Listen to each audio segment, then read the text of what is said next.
लंके साहेब म्हणजे सुभाषराव तुम्ही कुठं उतरणार आहे? मला मी दौंडला उतरणार आहे. कसल्या परिस्थितीत त्याला दौंड रेल्वे पोलीस स्टेशनच्या ताब्यात द्या. मी तात्काळ तिथले शाखा प्रमुख, तिथले सरपंच, तिथल्या सदस्यांना दौंडला पाठवतो. त्यांनी तात्काळ सोसायटीचे 2 सदस्य, ग्रामपंचायत सदस्य, त्या मुलीचे मामा दौंड रेल्वे पोलीस स्टेशनला पाठवलं आणि ती मुलगी त्यांच्या ताब्यात देण्यात आली. त्या मुलाला आणि मुलाच्या वडिलाला रेल्वे पोलिसांनी जेलमध्ये ठेवलं. हे मला 30 नोव्हेंबर 2017 ला निलेश लंकेंचा आलेला अनुभव मी कथन केला. ही व्यक्ती अहोरात्र आपल्या सेवेसाठी आहे.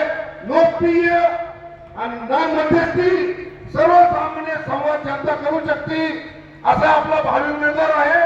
याच्यावर आपण विचार करायचा, निर्णय घ्यायचा आहे. हे खासदार झाल्यानंतर लोकसभेत आपल्या भागातले कोणते काही प्रश्न मांडतील ह्याच्यावरून आपण लक्षात घ्यायचंय आणि येणाऱ्या काळात त्यांना खंबीर साथ द्यायची आणि यांच्या पाठीशी ठामपणे उभं राहायचंय. साहेब, हा रोहित दादांचा आमचा जिल्हा परिषद गणतो आहे. माझ्या माहितीप्रमाणे हा बालेकिल्ला आहे. हा बालेकिल्ला आहे. त्याच्याकडे शंकर दादा आहेत, शिवसेना जोडीला आहे. तुम्ही या जिल्हा परिषद गटात व्यासपीठावर बसलेल्या लोकांकडे जबाबदारी द्या. तुम्ही इकडे वेळ वाया घालू नका आणि सांगायचं आपल्याला जास्तीत जास्त कारण शांत बसलेले येण्यासारखे लोक यांच्यावर प्रेम करतात आणि भरघोस असं मतदान होणार.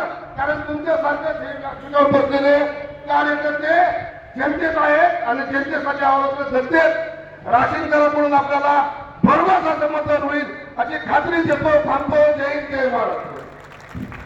धन्यवाद. यानंतर सन्माननीय शुभेच्छा देतील औदुंबरजी देवगाव.